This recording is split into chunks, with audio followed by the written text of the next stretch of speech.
With the help of everyone here today, 25 days from now, think of it, 25 days, we are going to defeat Kamala Harris.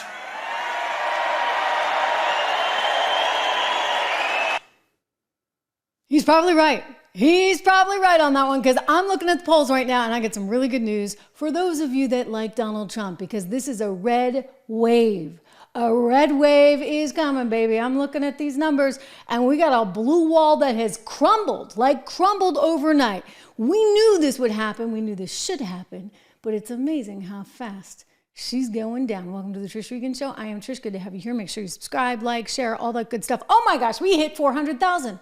Did you guys see that? We hit 400,000. I think Ian, one of our faithful folks here on this channel, was noticing it right away in real time as it happened. So thank you for noticing. Keep it going, guys, because there's a lot of momentum here. And we got to keep this up because truth matters right about now. There are a lot of people that don't want the truth out. For sure, I'm going to play a really scary excerpt that just came in from the White House. Joe Biden kind of speaking a little out of turn, but it scared the heck out of me. It really did, because it is so important that we protect our First Amendment rights and that we are able to talk about all the things that we need to talk about, which today, ladies and gentlemen, is the red wave. Donald Trump is looking like he is going straight back to Pennsylvania Avenue. Take a look at these polls. I want to share with you Real Clear Politics. Look at this. This is the Real Clear Politics average. You see a lot of red on the screen. If you're watching here on YouTube Live, thank you so much. If you're listening on Spotify or Apple Podcasts, thank you so much for that. Make sure you leave us a review. 302 to 236 is the latest and greatest out of Real Clear Politics. This is an average. And you see what's happened here? Pennsylvania. 19 electoral votes going to Donald Trump. You got Ohio, we knew that. Michigan is a big, big deal. That one's going to Trump.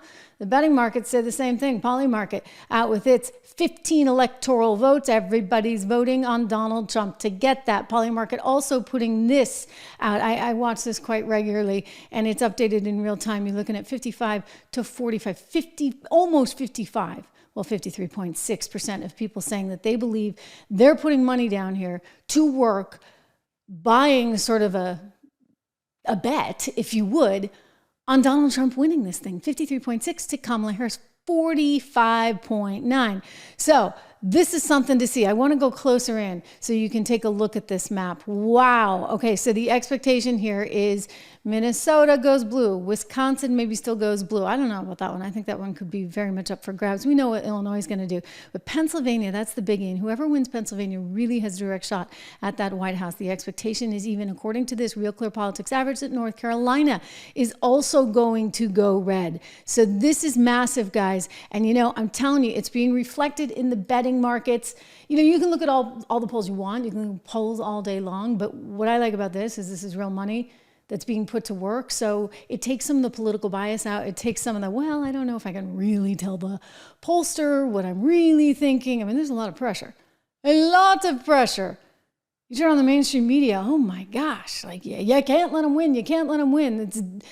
It's all hands on deck because, we're going to lose our country. I mean, it's really scary stuff. I happen to actually think the reverse is true. But you see the left is much noisier and they control the media, and so they get that message out. Take a look at this internal polling data article that just came out. This is from Axios, and this is not very good news for Kamala Harris. Top Democrat politicians and operatives tell us, these are the people writing this at Axios, including Mike Allen, that the vital states of Wisconsin, Michigan, and Pennsylvania are getting tougher for Vice President Harris and the party's Senate candidates. Harris is depending on that blue wall to win the White House, even if she struggles in the Sun Belt. On private calls, some top Harris allies are saying they believe the race will come down to Pennsylvania and Michigan. If it comes down to Pennsylvania and Michigan, I do believe it will. I'll tell you one thing. She made a big boo-boo. Not going with the governor of Pennsylvania. Okay, he's Jewish and sympathetic to Israel, and somehow she was worried about how that's going to play with her base.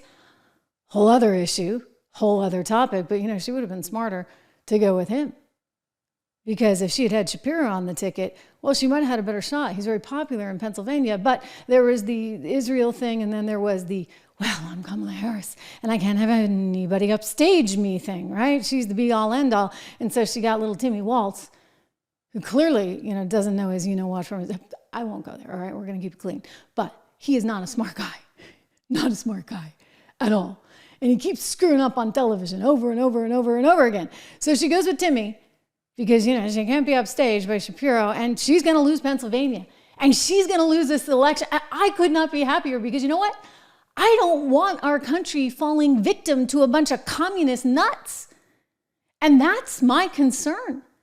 All this DEI nonsense. I mean, she's been quoted, I played you this, saying that she wants to distribute FEMA disaster relief funds to those who most need it, which include minorities and women. I'm sorry, lady. We got this little thing called the Constitution. That would be discrimination, because basically anybody who needs it needs it. You can't actually give out FEMA money based on someone's race.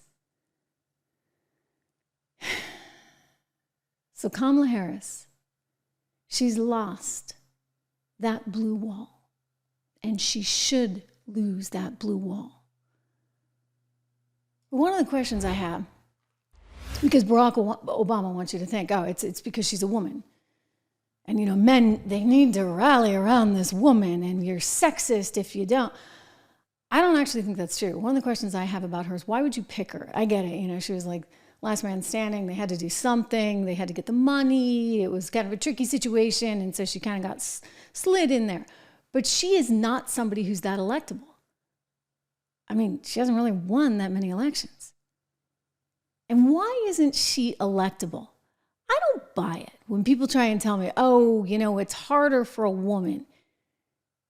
Maybe there just aren't enough female politicians for me to make a really sort of, a strong analysis on this one. But I'm going to say, for the right woman, I think she could get elected. The problem with Kamala is that you don't really like her. Right? I mean, maybe she's not as bad as Hillary, because, well, that's a tall order to fill, right?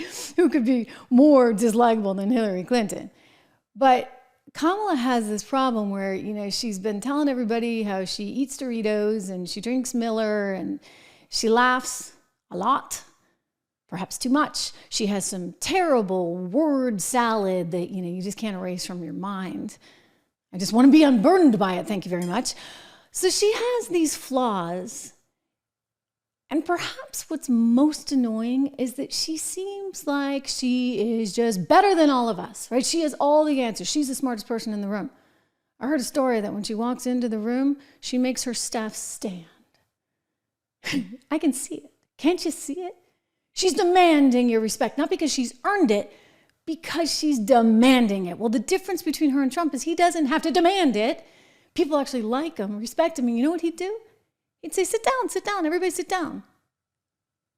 And so there's a je ne sais quoi that I talk about a lot in politics that these politicians need, and it has nothing to do with whether you're male or female, and everything in the world to do with how you come across, how you emote. Whether you're self-deprecating, have a sense of humor, can think on your feet, and whether you are, in fact, intelligent.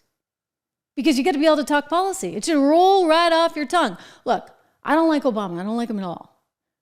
But he wasn't a bad politician. He was actually pretty good. Very good. I heard him speak at the White House Correspondents' Dinner back when I used to go to those things. And he was better than Jon Stewart. Like, way better than Jon Stewart. I kind of felt bad for the actual paid comedian at the event, Jon Stewart, because Obama just blew him out of the water. He was really good. So Obama had that talent. Bill Clinton had that talent. He really genuinely liked people, perhaps some people too much, but he really liked people. Donald Trump has that talent. And he genuinely likes people. He really does. He'd stay all night talking to you. So Kamala Harris, I don't think she likes anyone other than herself, Kamala Harris. And I think that comes across.